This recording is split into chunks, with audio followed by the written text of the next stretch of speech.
Welcome back to A Celtic State of Mind. I'm Paul John Dykes, and we have a full house today. Paddy Sinnott, John Hughes, Patrick McGill, welcome to the show. One or two things to discuss. After last night, no matter what happens, 12:30 every weekday, A Celtic State of Mind goes live. Win, lose or draw. Last night it was a loss. And we're going to be speaking about the game in isolation to begin with. Where did it all go wrong last night? And then some of the wider issues. Paddy Sinnott, obviously, up until 82 minutes, we had managed to keep it at 0-0, scoreless kind of draw at that stage. But I think even if it was to have ended nothing each, you would have still been able to pick holes in the performance and where we were weak. But of course, Immobile came in and scored a brace, showed his class. We lack quality. This is the word that keeps coming up now, Paddy, quality. In isolation, looking at the game last night, what was your thoughts? Where do you start? Okay, granted, the team selection was heavily hampered with injuries and the suspension to Palma. I take all that into account, but let's face it, we're only facing a Lazio side that's exactly firing on all cylinders. They actually had the worst result. Well, what the Italian media are saying is one of the worst results in their history against Salernitana on Saturday when they lost 2-1, and they were bottom of the league. And yet we couldn't even muster up any sort of win, prayer, fight, knowing that we had to get into this game to win, knowing that it was win or bust. But there just didn't seem to be any urgency, any real penetration. The fact that, and I wrote about this last night, and I kind of regret writing about it now, is that when you're getting told James Forrest is your most potent attacking threat, that doesn't really bode well for the future. I don't even know what to say about that game last night. Must win. It looks like as if we just went into that game hoping not to lose rather than trying to win it. Last night, when we were talking about it, John, we were talking about a maturity, a pragmatism in that we were able to, I think, contain Lazio. We certainly didn't look like an attacking force, John. Kyogo, anonymous again. I've been standing up for him because I don't think our style of play is suiting him right now. He's not getting into the game. He's not involved enough, anywhere near enough. Then when he drops a wee bit deeper, he starts to get involved. I mean, when you're looking at last night, yeah, hampered by injury, absolutely take that one on the chin. There are players who would have improved our starting 11 who are on the treatment table. Rio Atate, Lila Bada, Maeder's obviously suspended, Palma's suspended. But that's not the root of the problem, John, is it? It's the fact that, we are calling on guys that should have been put out to grass a while ago. By the way, Mikey Johnson came on and looked direct and looked as though he wanted to try and do something, and he looked positive. But we should not be still relying on him as an option at this stage. If that bench was any weaker, it'd be condemned as a health hazard.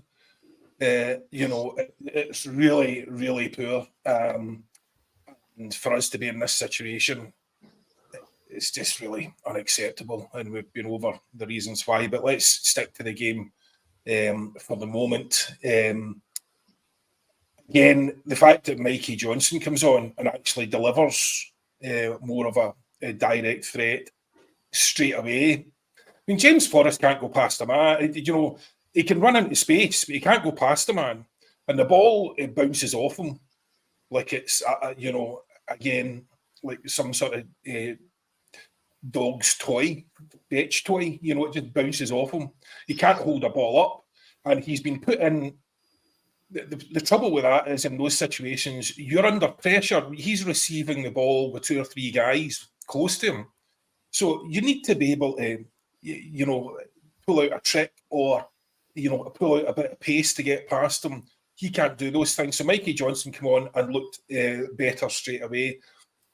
And to be fair, I know everyone's going to be freaking out on Mikey Johnson. Maybe Mikey Johnson is coming on to a game. Certainly when he came on at the weekend, he won a penalty and set up what should have been the winner because when Yang missed that point blank header. But essentially last night was, I didn't think we'd any chance really. We didn't look as if we had any chance at any point. Any chances, literal chances that we did make weren't great. Kyogo had a drag past late on. I think CCV had a header. O had a snapshot. You know, these are half chances, really. Half chances, yeah. And again, going back to the way we're playing at the moment, the reason why we can't score is because we don't create enough chances. Because if you're creating 2 or 3 chances in the game, chances are you're not going to win that game.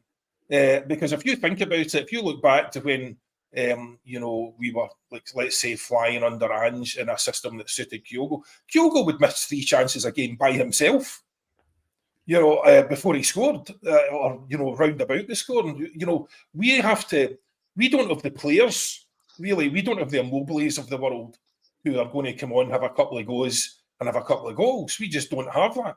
So we need to be creating chances in order to be effective, and we are completely blunt at the moment. Last night, you know, again, I mean, I'm not sure anyone really believed we had any sort of a chance. Lazio are really poor and on a really poor run of form. Yeah. They have one good player who come on, scored 2. And you know, that's really the difference. I mean, we could definitely have held them 0-0 if he hadn't come on, but they didn't need to. They felt as if they didn't need to start him against us, and that's because we didn't really present a threat to them. And they're right about that. We didn't really present a threat to them, even though they're garbage. So you know, I thought they were poor. I thought we did sort of well to hold on. I know that you and Kev were talking about mature performance and all the rest of it. I just thought it was a performance where we're trying not to get beat against a really sort of poor team. And, you know, I'm surprised Lazio have the points that they have in that group, to be fair, but they're not very good, especially without Immobile. So I didn't really see us delivering anything from that game. I don't know, maybe you know, call me like Mystic Meg, or maybe it's the run of 15 games we've had now, where we've managed to gather 3 points and 3 draws and 12 losses. You know, you could take something like that as a benchmark, but obviously, you know, how that wouldn't be fair, because as Peter says, you know, we're dead competitive in some of these games, aren't we? And all the boys afterwards apparently get a wee participation medal. Well done, lads. You know, a wee pat on the head from Peter. Well done. You were dead competitive for bits of that. You go home and tell your dad. You know, it's pathetic. Yeah, it's pathetic. And I don't blame, and just to get this clear, Paul John, you say this all the time, but, you know, people in the comments pick up different things in different ways. I am not blaming the players. And I didn't blame the players before. I don't blame the players now. At this level, they're simply not good enough. You know, it's not their fault they're not good enough. They didn't sign themselves. This is the realisation. Yeah. So, you know, and the manager, you could take some pots at some of his decision making and his. I mean, the first thing is that really bugs me is the insistence in 4-3-3 when we've got no decent wingers. You know, why are we playing 4-3-3? Why is James Forrest into the team? You know, we have 101 midfielders and we're playing 4-3-3 with no wingers and wingers on one leg. You know, it's beyond me why they make that decision. So you can take individual pops and stuff like that, but at the end of the day, you know, when Immobile come on against a tiring defence, you know, that guy's absolute quality and he was going to take something. So, you know, we're just not at the races, and we know the reasons why, but we'll get to those later. But yeah. Yeah, you're right. I mean, we were 20 seconds late in going live because obviously somebody had infiltrated the email invite to John Hughes. They didn't want you to speak about the board today, John, I don't think. But we're going to be speaking about the board. Once we've dissected last night's performance, having been given Patrick's thoughts, we're going to be looking at the ambition of the board. What is it exactly they aim to achieve at the helm for Celtic? We're going to have to look at the recruitment because it's not been good enough. There's a few things I was looking at over the last 24 hours that are astonishingly bad. We need to look at the gaffer because I think that Brendan Rodgers is one thing that the club has got right, the appointment. Personally, if you disagree, you know, fire away in the comments section. But it's almost like he's in the wrong movie at the moment. What do we do in January to put some of this right? Not all of it, because some of these issues are deep-rooted. And what about the support, the relationship with the support? The Green Brigade issue rumbles on, but Celtic fans on the social media and within the WhatsApp groups that I'm involved in were unhappy with the lack of support from the club last night when they were in Rome. And then we'll have a wee look at the youth, because we simply are failing in that department, and we are not producing anybody that can come in and make a difference, because that for me is a massive issue at the moment. It's something that Celtic need to utilise better, and we're not. Going into the game last night, Patrick, John spoke about this insistence on sticking to playing two wingers, even when your two wingers are James Forrest and Gang. Now, again, I agree with John, right? You're putting these, not so much Forrest, you're putting a guy like Yang into a position where he does not look comfortable at that level last night. First half, I thought he was scared. He lacked a bit of courage. He wasn't showing enough for the ball. Second half came into it, did have a good chance, but again, probably should have been a wee bit more, not greedy, but for me, that's a shot. He needs to get that on target. He plays it across the face of goal, and the chance is gone.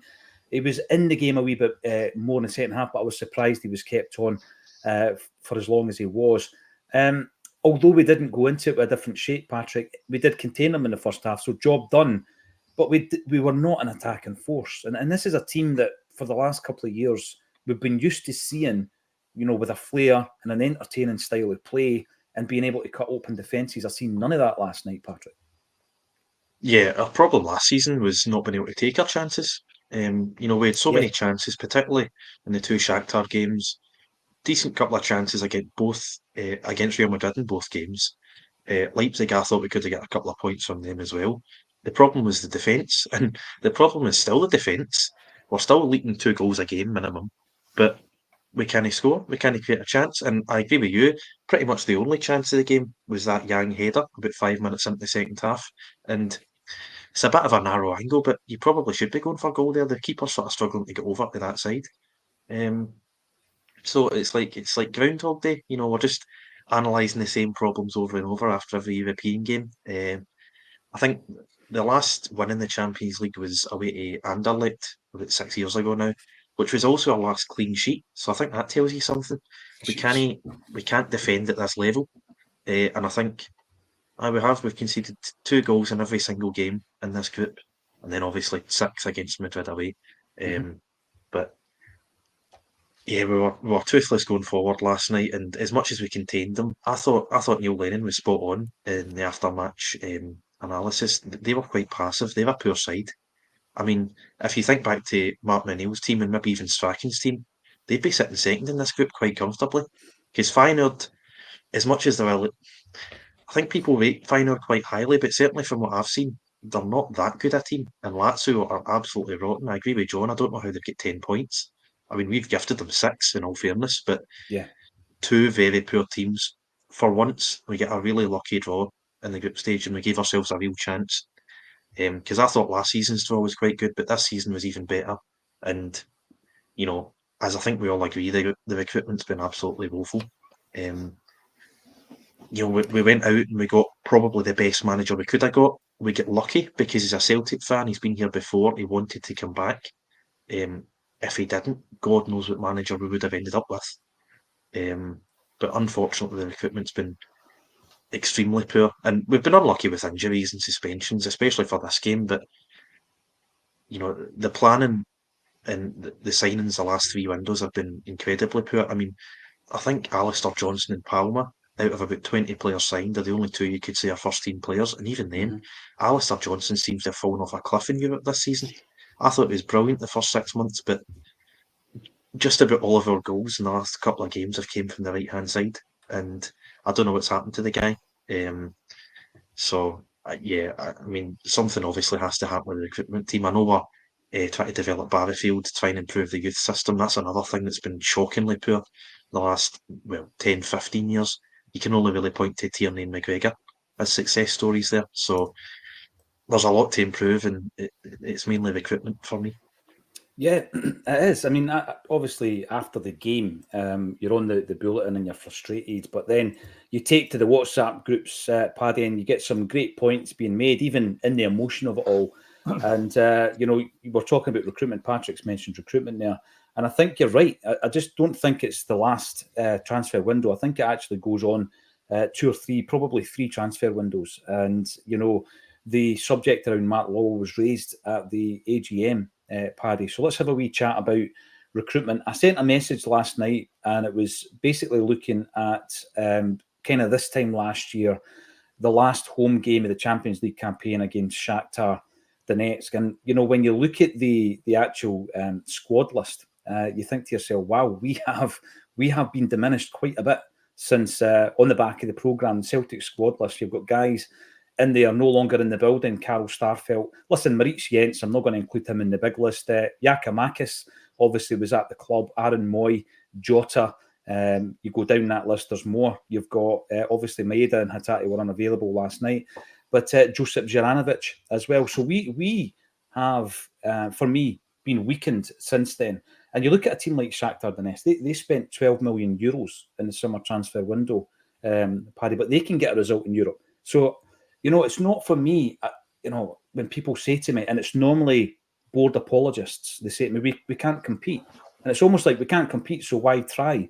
You can compete better than we are. We are punching way below our weight at this point in time. Definitely. I mean, we've never once said that we would ever win the Champions League ever. I mean, the days are long gone for a team like ours. But what we certainly can do is make a better fist of ourselves, show a better performance. We can certainly take some scouts, and we've beat better teams than Lazio last night. Our worst diminished squad. I mean, remember the time we beat Barcelona 2-1 and we had Effie Ambrose and Kelvin Wilson centre back, and we started with who was it up front again? Can't remember the ball. Miku up front, and we still managed to get a result. So we can do it. It has been done, and okay, I know that was 12 years ago, 11 years ago. But it shouldn't be beyond us to be able to beat a team like Lazio or even a team like Feyenoord as well. The recruitment has been a bit of a bugbear, and I think the message that's been sent out last night, and it's not just last night, probably within the last 2 weeks or so, where Rodgers is continually talking about needing quality added to his squad. He was at pains to point out at the AGM that every signing that Celtic have made this season was done under his watch, was signed off by him. And if he's sitting there after every Champions League game telling us we still need quality, what message is that sending to the guys that he signed there this summer? They must be sitting there thinking, well, you signed me. Clearly you don't think I'm good enough. So that sort of thinking, that sort of psyche can affect players' confidence, maybe how they look at the manager or whatever. I mean, looking at last night, I think only 2 players who Rodgers signed started last night. By the end of the 90 minutes, none of them were on the park. That tells you all you need to know about our recruitment. We didn't sign players for the Champions League this season. We signed players to keep on top of the Scottish Premiership, and that is it. We're just happy to beat the party. Paddy, that's the point, right? So there's all these terms getting thrown about. People don't like project signing. Okay, I get it, right? But you're signing players who you can develop to sell on at a profit, right? And we call them progress players or projects, right? And they're often good enough for a domestic game. Often, you know, there's been plenty who have not been. And what we needed players who were ready to make that step into the Champions League arena. Now, it doesn't have to be 10, 15, 20 million pounds. Matt O'Reilly's never looked out of place in the Champions League. Rio Atate's never looked out of place in the Champions League. This season was a bit stop-start. So I don't buy into that kind of thought process that you need to be spending 15, 20, 25 million pounds. The recruitment's not been good enough. And the point I made last night was, right, John, we're always going to have, season on season, some guys want to leave because they're coming to the end of their cycle. They've been sold a dream. You come to Celtic, we develop you, we give you Champions League experience, you move on. And that's happened with some players that we wouldn't have been, for me, it wouldn't have been wise to keep them. So they've been sold on and away they go. Some of the guys that I mentioned that played against Shakhtar Donetsk, for example. But what we've done is we've gone out there and we've signed 9 players in the summer. And I shared the minutes with you guys earlier on this morning. So Odin Holmes played 322 minutes, Tilio 1 minute, Kwon 0, Nawrocki, albeit injured, 247, Lagerberg 529, Phillips 270, Bernardo 382, not even our player. So the total amount for those 7 guys, 1,751 minutes, or the equivalent of 20 games. Now you look at how much we've actually paid for them, 12.3 million, plus a loan transfer fee for Bernardo, plus a loan transfer fee for Phillips, taking it up to about 15 million, plus wages. And we have got 20 games of football out of that clutch of players. And not that many of the games that they've played have been in Europe. That's not good enough, John. That's actually a waste of 20 million quid. Well, I mean, was it Alan Morrison says you can't even properly assess a player until he's played 900 minutes. So none of them even measure up to that. No. There's been some bizarre things. I mean, Bernardo coming in last night. Now I understand, I think, why he's playing Bernardo for talk's sake, because he's very defensive, very capable. He was good in Europe previously, but then he doesn't play at all in between then and now. He's just there for the European games. Has he got something in his contract that says he's got to play in the Champions League? You do wonder if he's got something in his loan contract. I don't think that's that ridiculous, because he's played more Champions League games than domestic games. Yeah. No, it's just it's bizarre. It's bizarre. And he obviously must think that Holmes slightly more creative, which is why he's playing him in the league. But in terms of even our league form, at the moment, really, the only reason we can have any confidence in where the league's going to end up is because our competitors are so poor. And that is not where we should be. We should be under our own steam, not having to really think about that, just being confident in our own ability to get results. And we can't be at the moment. We just can't be. So, we're not playing well, particularly well there domestically at the weekend. That kind of performance, you just can't have that. And what is that? As someone said, we've dropped more points this year than we did in the whole of last year. So we've dropped more points already than we did in the whole of last year.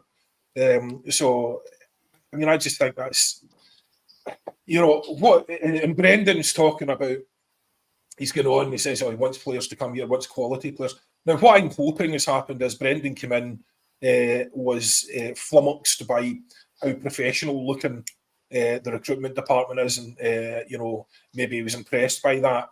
But now he's got an idea of exactly what it is that they're bringing in. Yeah. I'm hoping he's silently fuming and about to make his mark in January, because if he doesn't, I don't see the point of him. There's no point in having him here rather than anybody else, because we could be sitting picking holes in decisions that another manager's made during the game, the same as we can pick holes in his. So if he's not here to take control of that and bring that quality, ultimately it's his responsibility, regardless of Mark Global, right? If Mark Global's not doing the job, he needs to punt him on, and get someone in to do the job. That should be dead easy conversation to have with his dad. The email never reached him, John. The email never reached him. The memo. Pure Lowell walking away. Sorry, busy. Just get you later. But I mean, it's just bizarre that we have this situation where he's sitting there talking about quality. You were in charge of the transfer window. You had the whole summer to get it done, and you didn't get it done. So if the side's lacking quality, it's nobody else's fault except you and the board for not sanctioning the level of signing that you would want. Now, so you need to establish then, if what he's saying is we need more quality, is he now saying that it's the board's fault because they didn't give him the money that he wanted? Because that was not the noises he was making before. He was not saying that. He was saying, oh, no, great, really efficient, it's been great, been so impressed, all the rest of it, grand. The end result of that is we are still a joke in Europe. And the one thing, Patrick, I disagree with you on, it's not Groundhog Day in as much as Groundhog Day was funny. And this is anything but. And we also have issues, by the way, with form at the moment. You're talking about AJ playing poorly, which I think he has been. Taylor is just, he's done and dusted under this system. Unless he's playing inverted or they move him to a midfield role, I don't know why he's still at left. He's only at left back because our other guy is a left winger who prefers going fast in his car rather than fast on the pitch.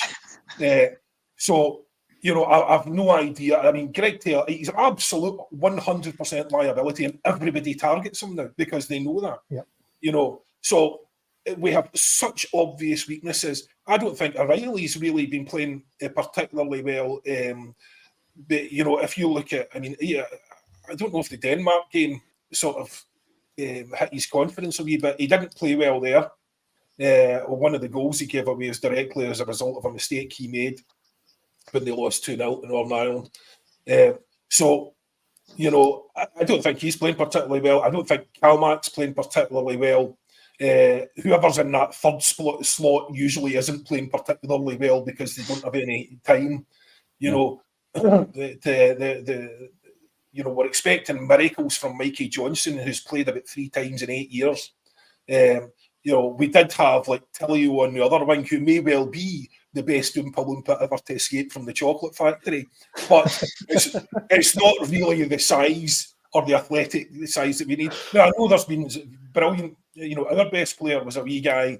You've had the Messis and Maradonas, but you need to be, in this day and age, you need to be that good if you're that small, because everyone else, there are unbelievably brilliantly talented players who are big and athletic and strong, and that's who you're up against at the top level. So I don't expect to see much of him, to be fair. There's problems in every single area of the pitch. If you look at even the centre backs, CCV made a couple of mistakes last night. Also, Liam Scales was caught out a couple of times, one time for the goal as well. But these are not the quality players they're used to playing against, and so you can give some degree of sympathy for that. But if we can't score, if we can't defend and we can't score, as Patrick pointed out, that's a wee bit of a problem in a game of football. Do you know what I mean? You need to be able to do something. Never mind scoring, we can't even create. Never mind score. Well, that's it. That's not a single clear-cut chance in that first half, Paddy. And then obviously in the second half, a couple of chances in the first 6 minutes. But as John said, there were more half chances, Kyogo and Yang. I'm going to pick up on a point that John made there about the kind of physicality of players. And Alan Morrison raised it at the beginning. In fact, the end of last season, he had concerns about our lack of physicality in the midfield. Patrick, so Greg Taylor, for me, I'm watching him with interest. I think that, that he and Joe Hart have come in for a lot of criticism this season. I don't think they were the wrong signings at the time. I really don't. And I think that both players, over particularly the last 2 seasons, Joe Hart obviously has only been here for the last 2, have done the job that they were brought here to do. But what happened was that there came a point in proceedings where the recruitment team, the gaffer, or both realised that we either had to find a good challenger for the jersey or we had to replace them. And it's the replacements I've got an issue with. So you brought in Benji Siegrist, right? He's played 2 games of football for Celtic. He's never challenged Joe Hart, not once. And quite frankly, if you're going to bring someone in and people say, but it was a free transfer, you've been paying that guy's wages for the best part of 2 years, and he's played 2 games of football and he's not challenged the jet. That's a massive red flag for me in terms of recruitment. We shouldn't be talking about scrambling about either this January, because it probably won't happen, or in the summer for a new goalie. That should have happened a year ago when we signed Siegrist. And the same can be said for Bernabeu that John mentioned earlier on.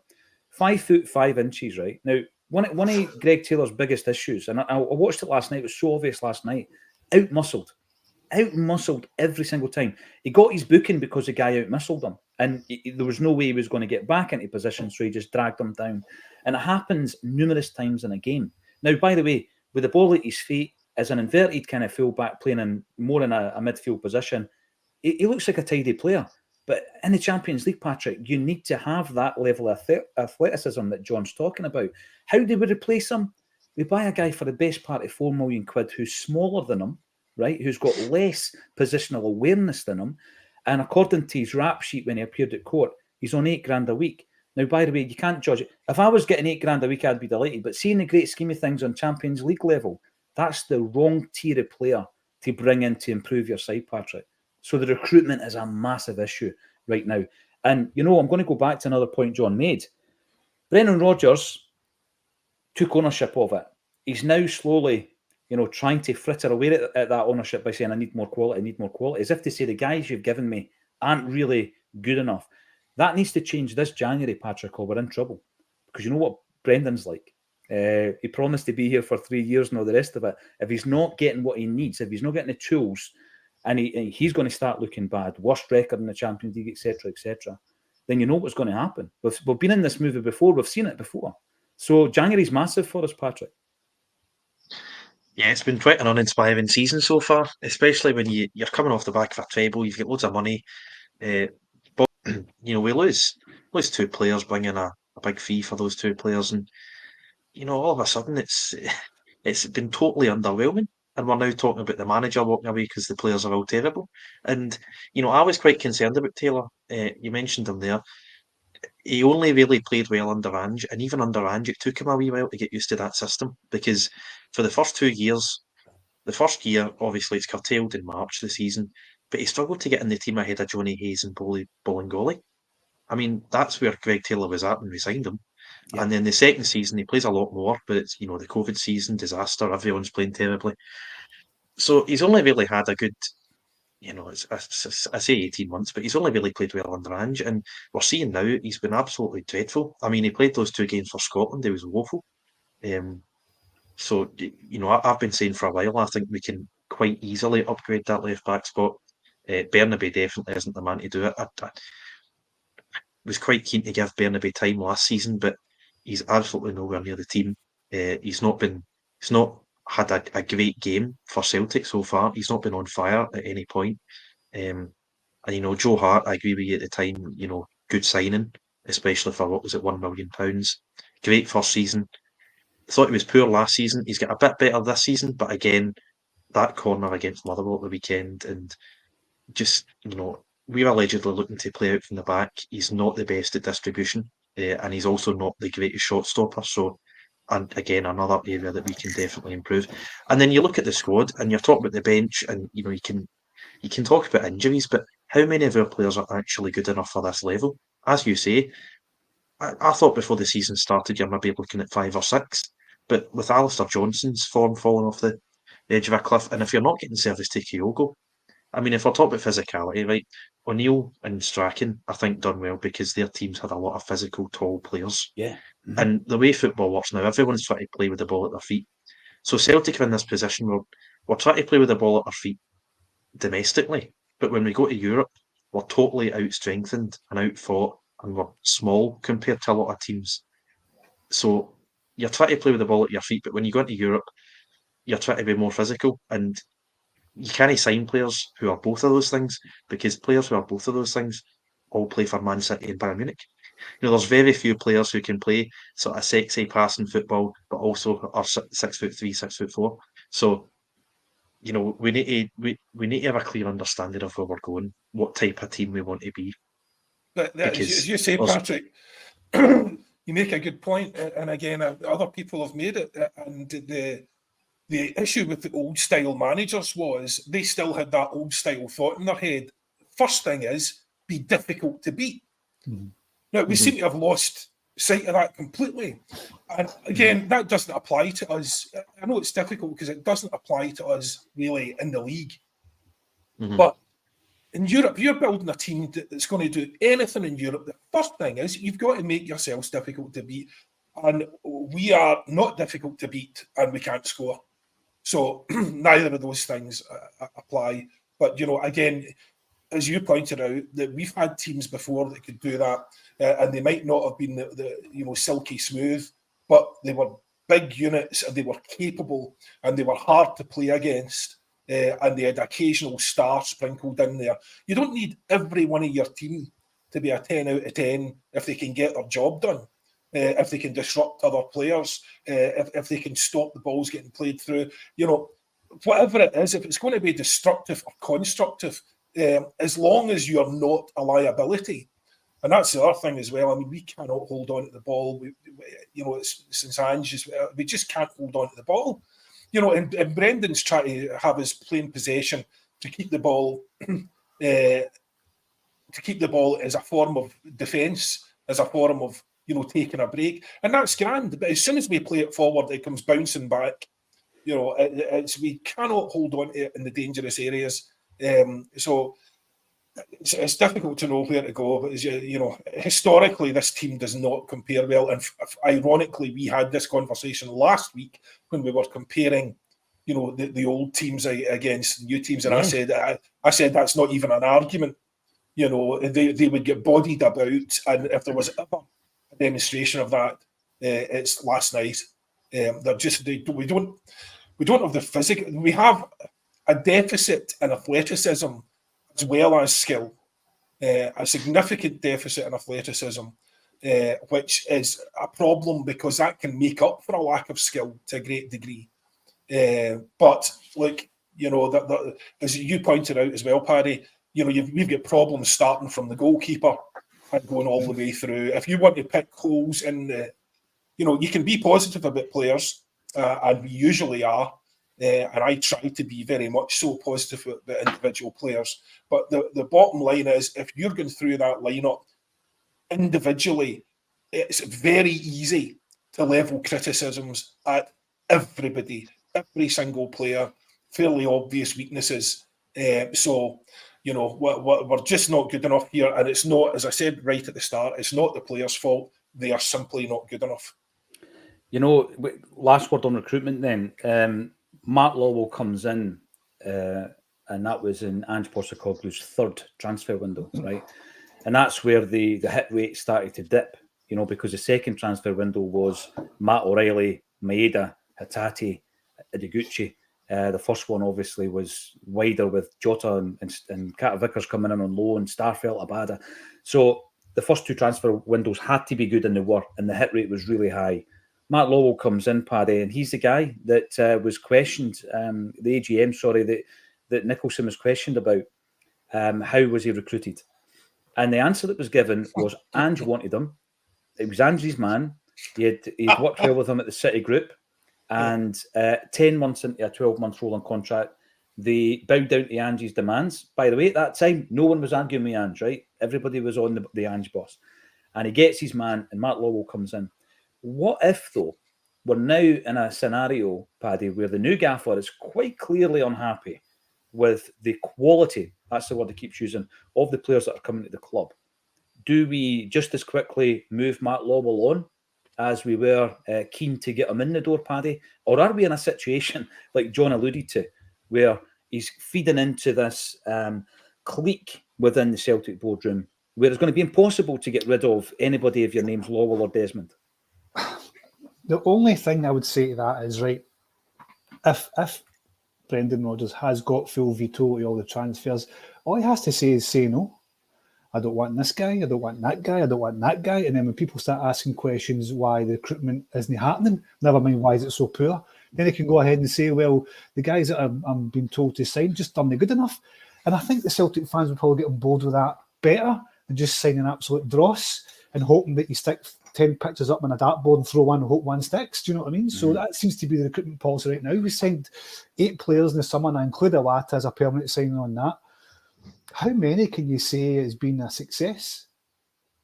How many, really? I mean, Palmer. But before, I think the Atletico game, even Palmer was struggling at the start of the season. Thiago Holmes shows flashes, but more often than not just fails. He failed against Motherwell. I just don't understand why, if the recruitment is, or the players that are getting presented to Rodgers are so bad, all he has to say is say no, I don't want these players. And then he would have a legitimate reason for saying the quality that I have got isn't good enough. And then he can start talking about, well, these are the targets that, I mean, does he have any names that he's got? Surely he must have a plethora of names in his wee black book that he could go, do you know what, that player down there isn't he playing well, this other player. Surely he's got a list of players for England. And a network. Definitely. He must have. So it can't just be solely down to Mark Lawwell and the recruitment team. I thought the job of a manager was to highlight the fishes in your team, tell the guys who you want, and then you decide whether or not you want to sign them or not. You don't just. It'd be interesting to know, actually, right, and before I finish off, it'd be interesting to know how many players did they actually knock back to sign this summer. There couldn't have been many, because if you're signing 8 at the rate Rodgers signed when he signed, I think it was in the middle of June, maybe towards the end of June, Rodgers signed. He started bringing in players pretty much straight away. And to get 8 players in before the season starts, you're talking, 6 weeks? When you think about how much negotiating you'd need to do, especially when you're going to places like Korea, Japan, that takes longer than weeks. You're talking months of negotiating, months of scouting, looking at how the strengths these players have got.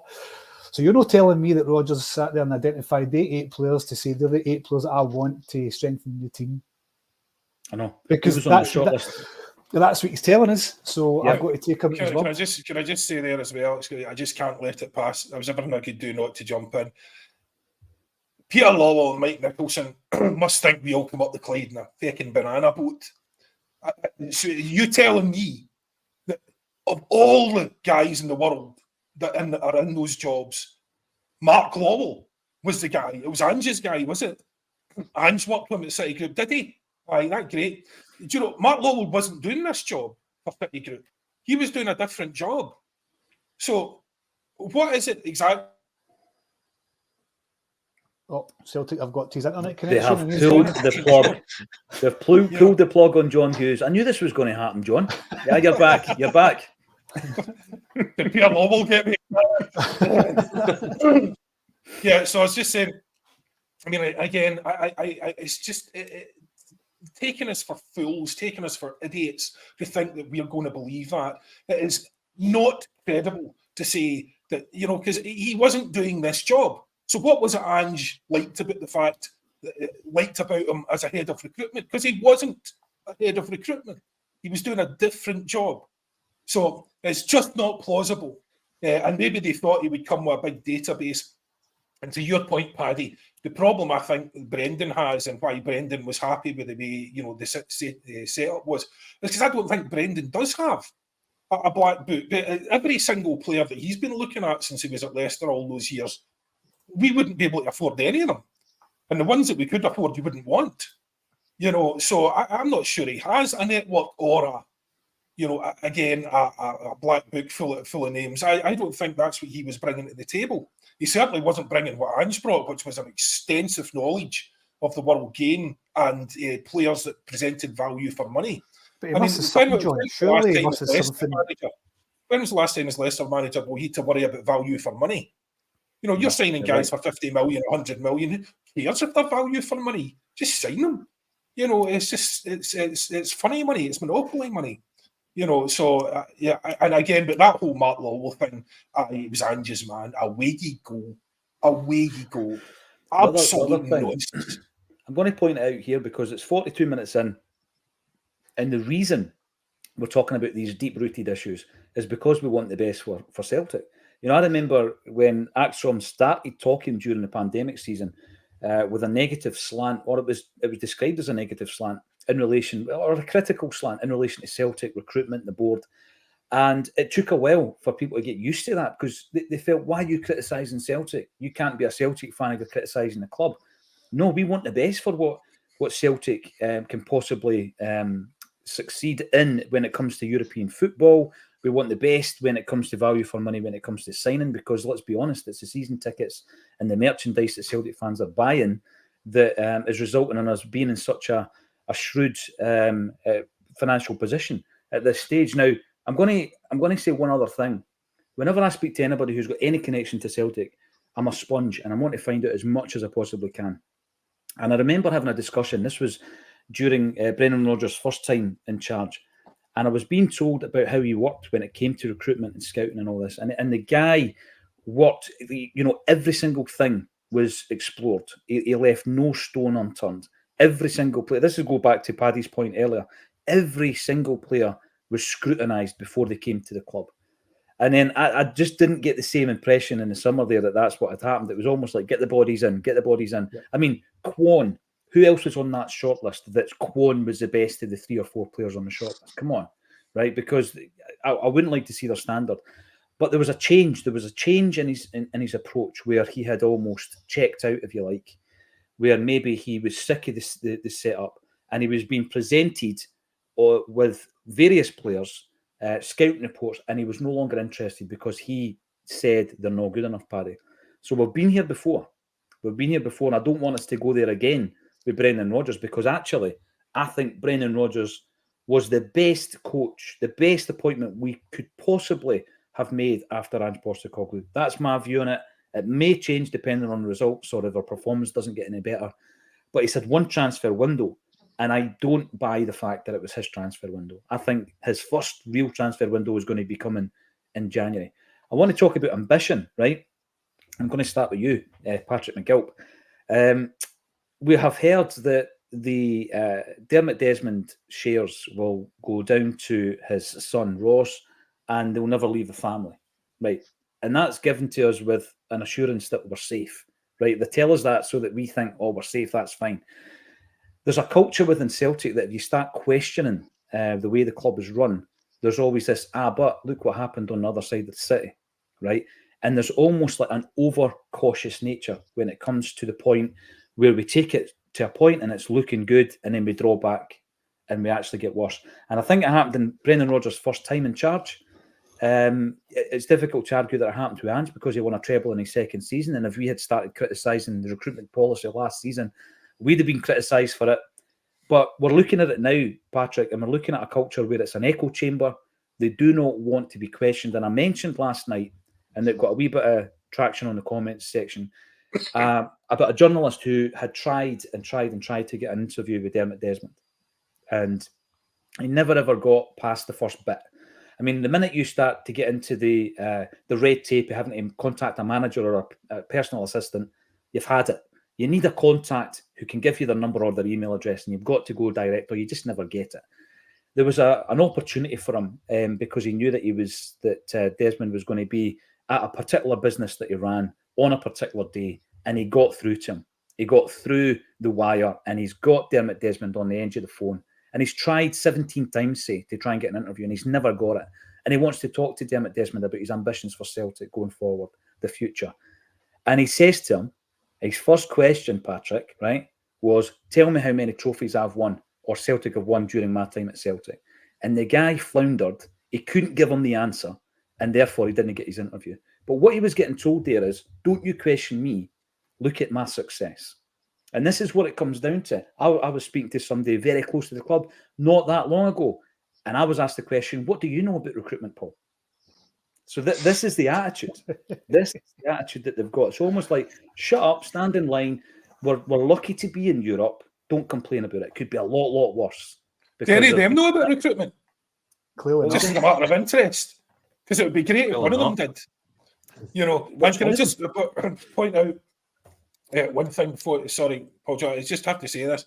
We now have two executives who individually are paid more than the First Minister of Scotland, the Prime Minister, and the Chancellor combined. Right? Scary. So Mike Nicholson, 777,000, Chris Mackay's 550,000, you know, and these are benchmarked apparently against other similar companies. And we are being told that by Peter Lawwell, who I suppose we should be grateful for small mercies, took 3.5 million. What was it, 2018, with a turnover of 84 million. He took a 3.5 million pay packet, you know. So I suppose we should be grateful we're not paying them that. But these are extraordinary sums of money. You know, and I saw someone patronising you in one of the shows there the other week saying, oh, look, all the Harvard business graduates, you know, talking about business, so you just let them deal with. And you know, the worst thing about that is, who do you think these guys are? Dermot Desmond's the only one that I would doff my cap to in terms of his capability. Peter Lawwell is an accountant. Mike Nicholson's an accountant that went to St Aloysius. My brother's an accountant. My brother's a lawyer that went to St Aloysius. The other one's a doctor that went to St Aloysius. You think I can't hold my own in a conversation with these people? You know, you think we're all intellectually bereft? They did not start this business. All they are is guys that come in and work their way up to a decent level. These are not entrepreneurs. These are functionaries in an already existing successful business. So they are taking huge amounts of money out of the company. And for what? For what? Because I reckon you go in there and you're, you know, with Celtic ticking over, and it's the fans, they're saying it's because of the chief executive. No, it's not happening by accident. You know, that these things are happening, you know, that we're doing so well. It's because of the fans we're doing so well. The fans pump an absolute fortune into the company, into the club. It's the fans that are funding this. They don't have some sort of what initiatives have Lawwell or Mike Nicholson? What initiatives have they generated that have brought huge amounts of income into the club. What new things are we doing that we weren't doing before that, you know, creating this increase in revenue? That's all the fans forking over huge amounts of money for tickets, forking over huge amounts of money for merch, forking over huge amounts of money to travel. You know, and you know they are taking the plaudits and the pats on the back because they're sitting there bean counters, you know, counting the gold coming in to make it their pile bigger. And you know, what do we get for that? What do we get for that? You get scenes like you got last night. Guys travelling away, don't even get to see the game. You've got a ticket for the game. You get treated that poorly at the ground. We're treated with such disrespect that essentially there's guys watching it in the pub. That's fine. Yeah. That's maybe not Celtic's fault, you know. But there's guys watching it at the pub because they couldn't get into the game till well after half time, so they just gave up and went somewhere to actually watch it.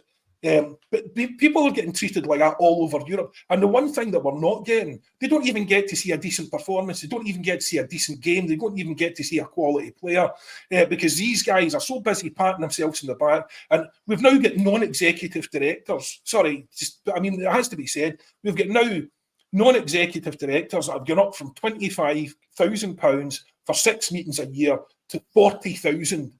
40,000 a pop for 6 meetings a year. That's a 62.5% increase in what they're getting paid. And what Lowell isn't saying is his is 80 grand a year for the same thing. And they get first class travel all over Europe. They get feted wherever they go. And you've got the likes of, you know, you can be damn sure that none of them missed the game last night. No, you're right. So, no, you know, it's just, what are these guys bringing to the club that warrants that level of remuneration? I'm sorry, but you know, being a glorified accountant does not mean that you are due 777,000. And Mike Nicholson's a lovely guy. You know, he's a great, he's a lovely fella. My dealings with him, he's a lovely fella. But Lowell's a nice man as well. But these are things, you know, it's not about being a nice man. You know, what are they bringing? Can they point to one thing that wasn't just the club's merch, you know, and the fans putting all the money in that they brought to the club, the initiatives that they brought that generated more income, that justifies a pay packet that size? You're right, John. But you're right. You know, taking the merch as an example, taking the Celtic kit as an example. Every time we do a new deal, it's always bigger than the last one, right? So we do a deal with Adidas, and it was bigger than the one with New Balance, which was bigger than the one with Nike, which was bigger than the one with Umbro.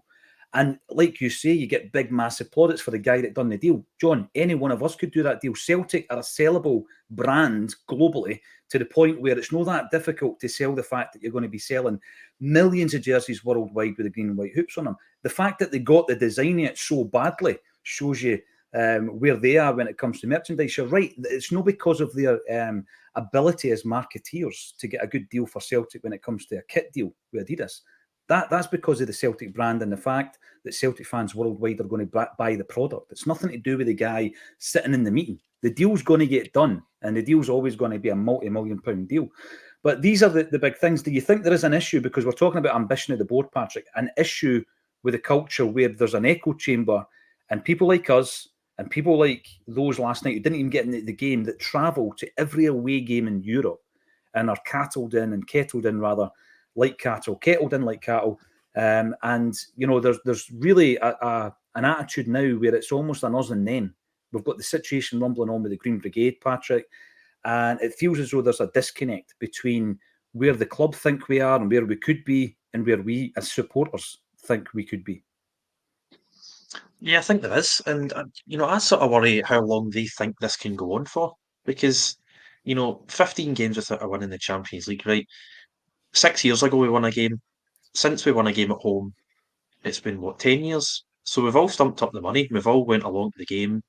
And, you know, people like Natasha and Declan all go abroad and go to these European away games. And you're treated, as you say, like cattle by the police. And the game is always the worst part of it. It's always the worst part of the trip. And you ask yourself, what's the point? Next season, right? So in the 32 teams that are played in the Champions League this year, we are third worst. So we're 30 out of 32. So if you take that into next season, we're going to be 31st out of 36 roughly. So you're not going to get that fifth home game. So you're going to play the 4 games. They're going to be absolutely rotten. You're going to pay £200 for the pleasure. And do they both think that we can just recycle this every single year? I seen a thing in the BBC. I think it was this morning or last night. We actually charge the highest away ticket of all Champions League teams. We charge £69 for away fans. Now, to be fair, they are guaranteed a win when they come to Celtic Park, so they're actually getting value for money with that 69 quid. The board are delivering for the away supporters at Celtic Park. If only we could pay 70 quid to guarantee 3 home wins. But anyway, I really don't know how this is sustainable. As much as we've got loads of money in the bank, and I like to think we're going to win the league, but even coming down to that, if it wasn't for a brilliant Aberdeen result at the weekend, we're back in a title race. Dermot can talk to these journalists about, how much have I won? You get 180 grand for winning the League Cup. That's not an achievement. We play 4 games. When we don't win that, it's a failure. You know what I mean? And we're out the League Cup. We're out of Europe. We haven't won a game yet. Poor again in Europe. You're in a title race against a poor Rangers side. And then you've got the Scottish Cup as well. So, I mean, this could be a really underwhelming season. And then next year it's going to be, we want 550 quid for a season ticket. We want £200 for the Champions League. Here's a jersey for £80. And the Christmas ad is now totally... And another one. I know. The Christmas ad is now totally full of merchandise. There's no... I mean, it's a decent ad, but it's all about shop the ad. I mean, we're getting emails and texts. Please buy more stuff. Yeah. We're just treated like a sort of bottomless pit of cash, and then I think the wages of the non-execs are benchmarked on profit and cash in bank and all that. So the more cash they have, the more they get paid, and we're not spending this on anything. Exactly. As we've discussed, the youth system's an absolute failure, but we're ploughing over 11 million into Barrowfield, a facility, by the way, which you can't play UEFA matches there. It won't meet UEFA protocol to play youth games and women's Champions League games, so it's only for training. We're ploughing 15 million into a training centre. How long do they think this can go on, where we're just going to stump up well over £1,000 every season to sit and watch the same season over and over again? Well, you were saying there that some of the Acsom team go abroad and they do the European away days, and Declan and Natasha, JP were all there last night. But there is a different kind of reaction last night, apparently, from the way that the fans were treated, and whether or not there's going to be a willingness to continue to plough that level of cash, especially at this day and age, Patrick, where times are hard. We're all facing hardship when it comes to the finances. I'm going to bring this up, right, because I'm not going to sit here and say that your man was the be-all and end-all. Dominic Mackay was going to come in and sort everything out. I'm not going to say that at all. Nobody's going to know. He lasted something like 72 days. But you brought it up, love it. The rugby guy jumped ship quickly. Why? Because he asked difficult questions, because he wasn't part of the echo chamber, because he was a new face with new ideas, a diversity of thought that didn't match the culture that exists and existed at the football club. That's my take on it anyway. Paddy, sometimes you need a diversity of thought and ideas, somebody to come in that bucks the trend. But it seems as though if you do that at Celtic, you won't last long. It doesn't really bode well for the future. And I tell you something, if we don't win this league this year and we hand £60 million across the city, there should be hell to pay. And the way it's looking now, the way the form of the team is, it doesn't look likely that it's not guaranteed we're going to win that league. I don't know. I mean, I'm just totally perplexed by the whole situation. Where is the club going? Where do they think they're going? There's so many, I don't know, things that needs fixed. To think we're sitting here talking about this for a year ago, for where we were, talking about strength of a position, carrying on for a position of strength with Brendan Rodgers coming in. It's actually laughable where we're sitting right now. Laughable. I don't even know. I don't even have an answer or how we can take it forward. I don't get paid $800,000 a year to do that. So maybe they shouldn't. I could help. But we're in the position, Paddy, as you point out, we are in a serious race here. Because apart from anything else, we're going to have no strikers. I know. For weeks. Yep. And it used to be, Unless- we put Maeda in, or Maeda can play backup, Abada can play backup. Well, they can't now, Well, because one of John, them's going to be away. I'm of you the know. opinion that we might not lose Kyogo because his form is so poor for us. I think he won't get picked. So we might be all right. There is Problem a chance. solved. Job done. There is a chance. Just one We're point. signing somebody in January. One point before we go, 1,000 strong watching live, brilliant. Great to see the amount of comments coming through. It's a frustrating time, and you know we can't get through all the comments during a 1 hour show. Obviously, we've got 4 contributors as well, but thank you all for getting involved. And you know we'll probably do a few more shows in the next month or so where it's just me bringing up the comments, just so that everybody gets a say in it. But when you're talking about youth development and pumping more money into a facility, Patrick, we've got a player, I'm going to go back to it, we've got a player in Rocco Vata who's now got interest from Inter Milan, if reports are to be believed.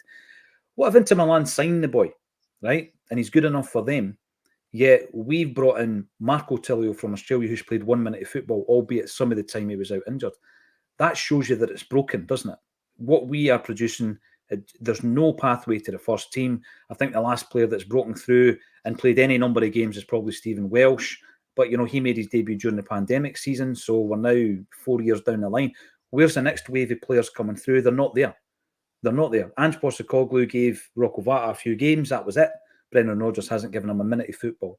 So that's broken. And it's not just about having a tradition of rearing your own. I think it needs to happen as a necessity that we rear our own players. I mean, the minutes that I've given you there on some of the new signings are deplorable. They're not even, as you say, John, 900 minutes, which is the benchmark before you can actually make a call on a player.